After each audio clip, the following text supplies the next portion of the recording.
প্রথমে এখানে আমি কিছু আলু ছিলে নিয়েছি, এগুলো কুচি কুচি করে নিয়েছি। আসসালামু আলাইকুম, সবাই কেমন আছেন?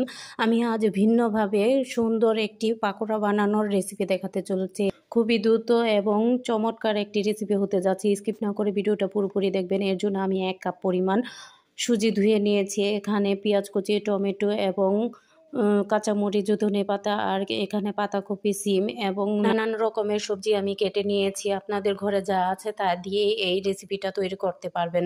চলুন শুরু করা যাক রেসিপিটা। প্রথমে আমি সুজিগুলোকে সামান্য পরিমাণ পানি দিয়ে ব্লেন্ডার করে নিয়েছি।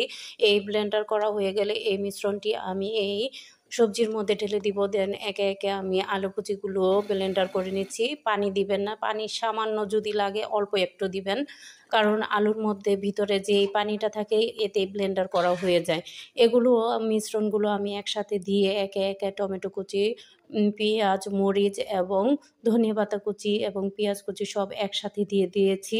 এরপরে আমি এখানে সামান্য পরিমাণ আদা রসুনের পেস্ট, পরে আমি একে একে সব গুঁড়া মশলাগুলো দিয়ে দিয়েছি। হলুদ, মরিচ আর ধনিয়া গুঁড়ো, লবণ এবং হাফ চামচ পরিমাণ গরম মশলার ফাঁকি, জিরা ফাঁকি, এগুলো সব একে একে দিয়ে সরিষার তেল দিয়ে আমি মিশ্রণগুলোকে ভালোভাবে মাখাচাকা করে নিয়েছি। এগুলো মিক্স হয়ে গেলে সামান্য পরিমাণ পানি এখানে উঠে আসবে।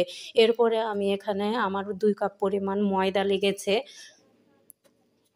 অল্প অল্প করে দিয়ে দেখবেন, যার সবজির পরিমাণটা একটু বেশি হতে পারে, কম হতে পারে, ওই অনুযায়ী এখানে আমি বিট লবণ দিয়ে দিলাম 1 চামচ পরিমাণ এবং ধনিয়া পাখি দিয়ে। এই তো দেখুন মিশ্রণটা এ পর্যায়ে আসলে আমি তেল গরম করে নিয়েছি লোহার কড়াইতে। এরপরে একে একে সব পাকোড়াগুলো দিয়ে দেব। এক পাশ হয়ে গেলে আমি উলট পালট করে আরেক পাশ ভেজে নিচ্ছি।